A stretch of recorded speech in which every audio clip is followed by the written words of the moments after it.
Gospodin Kulić, u seriji kandidata dugoj, koliko ih podržavate? Jednog, više od jednog, samo jednog? Ja sam danas došao ovdje da se očitujem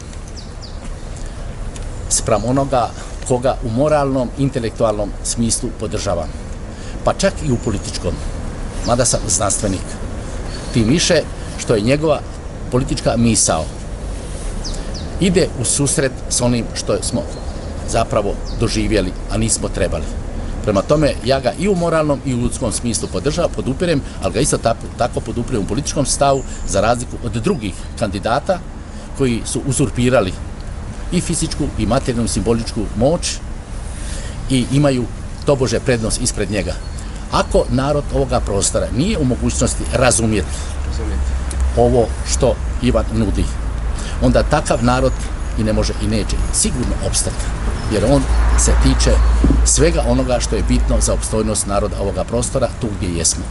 Prema tome, to na čemu on insistira, bez obzira što je lišen, kažem, i fizičke i materijalno-financijske, pa i simboličke moći, za razliku od svojih protukandidata.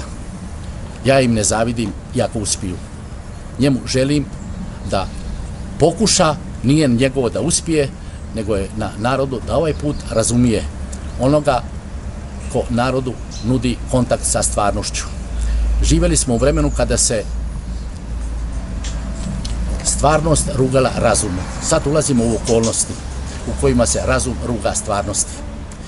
Ivan kao kandidat, predsjednički kandidat, nudi nam susret svijesti sa vlastitom stvarnošću. Ako to narod nije u stanju razumjeti, takav narod zapravo i ne može i ne treba opstati. Hvala vam, profesor.